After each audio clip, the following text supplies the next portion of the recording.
Hello and welcome back. In this video, we should start with the B part of the question number 1. Earlier, we have done the A part of question number 1. So, right now, over here it's B part. And now, once again, I am reading the question. Question 1 express each of the following ratios in its simplest form. आपको जो simply बस इतना ही करना है कि you have to find out the ratio in its lowest term. आपको इसे lowest term में लेके आना है, यानी कि बहुत सिंपल वे में. तो इसका जो B पार्ट है वो हम इस वीडियो में कर रहे हैं हम. तो अब बी पार्ट में देखिए क्वेश्चन जो थोड़ा सा बदल गया है, थोड़ा सा टफ हो गया है. तो हालांकि टफ वैसे कुछ नहीं है, अगर आप समझ के करेंगे there is nothing at all. तो मैं आपको जो है यहाँ बस आपको सिखाता हूँ कि कैसे जो है इस टाइप के क्वेश्चंस करना है. First of all you must remember कि जैसे already I have explained in the first video of this ratio कि जो है whenever you are solving out this type of question both the units should be in same. Make sure देखिए यहाँ पे KG है, यहाँ पे ग्राम है. तो ग्राम और केजी दोनों का काम होता है वेट को नापना, लेकिन बिकॉज जो है यहाँ पे केजी है या ग्राम है, तो केजी और gram they both are not the same units, ये अलग अलग यूनिट्स होते हैं. तो इनको जो है सेम कर लीजिए, या तो आप इस केजी है इसको भी केजी बना लीजिए, या अगर ग्राम है तो इसको भी आप जो है ग्राम में कन्वर्ट कर लीजिए. तो यहाँ पे अगर मैं इसे केजी में कन्वर्ट करता हूँ तो it will be a little bit tougher for you. आपके लिए टफनेस हो जाएगी और जो है it will be a typical type of question है. आप समझ लीजिए कॉम्प्लेक्स क्वेश्चन बन जाएगा. तो इट्स बेटर कि हम जो है जो बड़ा यूनिट है उसको छोटे यूनिट में कन्वर्ट कर दें, यानी कि हम केजी को ग्राम में कन्वर्ट कर देते हैं तो बहुत इजी हो जाएगा. अब आप देखिए मैं कैसे करता हूँ उस क्वेश्चन को. सिंस देखिए सिंस का जो है सिंबल होता है 1 kg.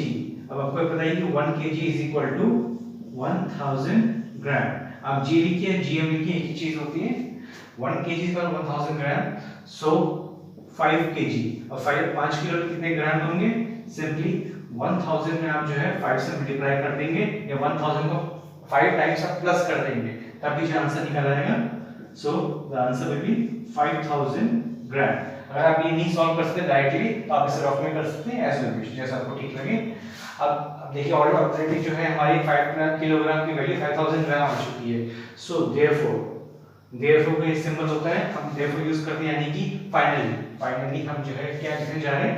5 किलोग्राम की जगह मैं लिखूंगा 5000 ग्राम. और जो है यहाँ पे लिखूंगी because there is m also, तो मैं इसलिए m भी लगा देता हूं. Ratio 800 gram. इस तरह से आप लिख देंगे. अब नेक्स्ट हमें यहाँ से सॉल्व करना है फटाफट. 5000 अपॉन 800. अब मैं आपको ऑलरेडी मेथड बता चुका हूँ कि 0 0 कट गया और 0 0 कैंसिल हो गया. और नाउ 50 अपॉन 8, 50 अपॉन 8 को कैंसिल करना है. 225 से 50 होता है, 2 4 से 8 होता है. And now this is the lowest term. इससे आगे जो है कैंसिल नहीं हो सकती किसी भी नंबर से. So we write like this 25 upon 4 and the final answer is 25 ratio 4. This is your answer. Just have a look.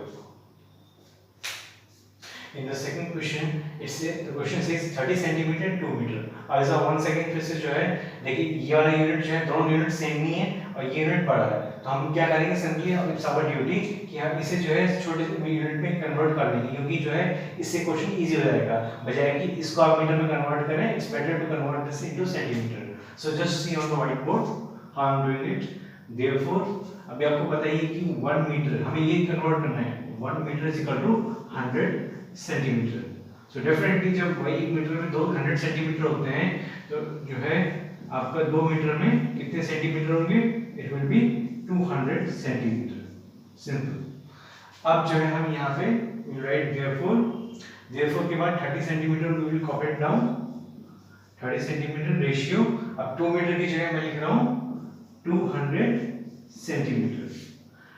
अब जो है हम इसे will start solving it out. 30 upon 200. Simply हम इसे आपस में कैंसिल कर देंगे. अब 3/20 यू नो दैट 3/20 जो आपस में इससे फर्दर लोएस्ट और आप नहीं जा सकते हैं और किसी भी नंबर से आपस में कट नहीं हो सकते. Simply the answer will be 3/20, जो फाइनली जाके जो है will write it 3 ratio 20. This is answer.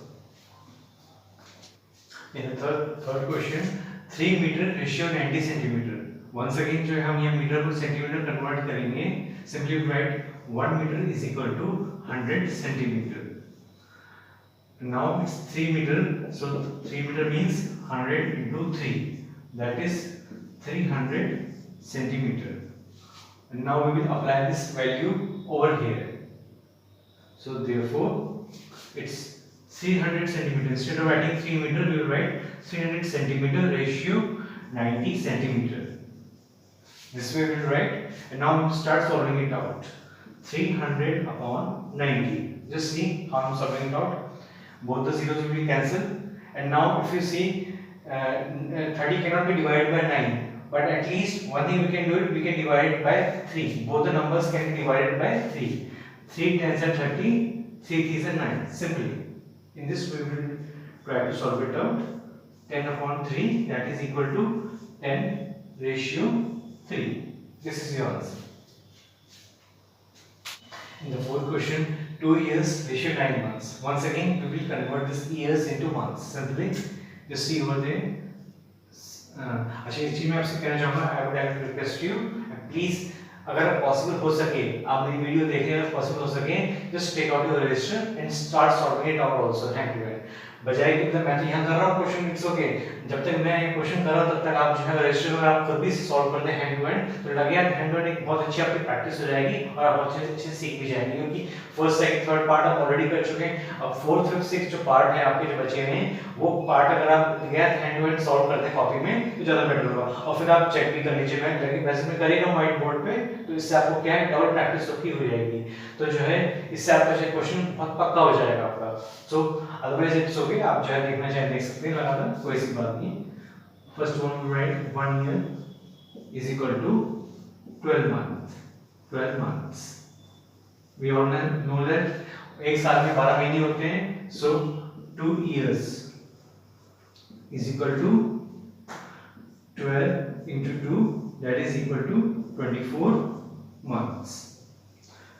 अब आप ये सब जानते हैं कि 2 साल में जो है 24 महीने होते हैं, and therefore we will apply this value over here. Therefore 24 months. 24 months ratio 9 months.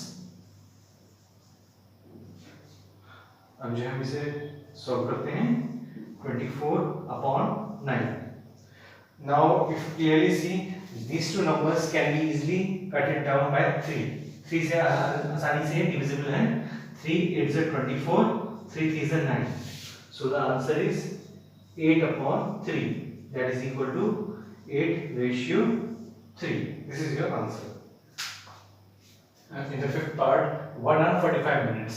Once again जो है यहाँ पे दोनों यूनिट सेम ही है, तो so we will convert hour into minutes. Since 1 hour is equal to 60 minutes. ये आप जानते हैं कि 1 घंटे में 60 मिनट होते हैं. So therefore अब यहाँ पे मुझे डबल लाइन लिखने की जरूरत नहीं, क्योंकि जो है सिर्फ 1 hour ही पूछा है. मैं अगर 3 4 1 2 2 3 4 5 6 अनलिमिटेड है, there are no numbers, only 1 hour, सिर्फ 1 घंटे की बात नहीं है. Therefore I am applying this 60 minutes. 60 minutes ratio 45 minutes is equal to 60 upon 45, like this. And now you can see that these both are clearly divisible by 3. मैं सबसे छोटा number लेके चलूंगा, अदरवाइज वैसे मुझे दिख रहा है कि 15 से चले जाएंगे, बहुत आसानी से क्वेश्चन सॉल्व हो जाएगा एक स्टेप में, लेकिन मैं जो है इजी नंबर लेता हूँ. 3 2 6 3 0 3 20 60, 3 1 3 3 5 50. अब जो है ये दोनों नंबर 5 से रहेंगे, 5 4 से 20, 5 3 से 50. So the answer is 4 upon 3. That is equal to 4 ratio 3. This is your answer for the fifth part. Now this is the last question, the sixth part of this video. Of the sixth part में 4 minutes 45 seconds. Clearly we can see that we have to convert minute into seconds. Simply we write that since 1 minute is equal to 60 seconds. 1 minute is equal to 60 seconds. So 4 minute. So 4 minute is equal to 60 into 4. That is equal to 240 second. अब आप मुझसे पूछेंगे sir how have you taken out this answer very easily without solving it out in the rough. आपने जो है बिना कुछ करे आपने कैसे निकाल दिया, तो मैं सिंपली बताया था, ज़्यादा कुछ इसमें 400 4 6 24। जो चीज आपसे लिख के करेंगे वो मैंने यहाँ लाइन में कर दी। It's very simple. अगर आपको आता है इट्स ओके, लेकिन बहुत से बच्चों को नहीं भी आता तो मैं बता इसलिए मैं एक्सप्लेन कर रहा हूँ। 4 0 0 4 6 24, सिंपल, ज्यादा कुछ नहीं है इसमें। And now we will write therefore it's 4 minute की जगह पे write 240 seconds, ratio 45 seconds, so it's 240 upon 45 like this. Now we can solve it out by 3, लेकिन इस बार मैं 5 लेके चल रहा हूँ। मैं 5 से दोनों को कैंसिल करता हूँ, मैं चाहे 5 से करूँ 3 से करूँ, it's up to me. 5 1s are 5 9s are 45, simple. 5 4s are 20, 5 8s are 40. 48 upon 9 है, 48 upon 9 they will not be divisible by 5 but they are divisible by 3. 3 3s are 9, 3 1s are 3, 3 6s are 18. So the answer is 16 upon 3. So therefore 16 ratio 3. This is your answer for the last question. Just a look. So this was all in the video. See you in the next video. Have a nice day.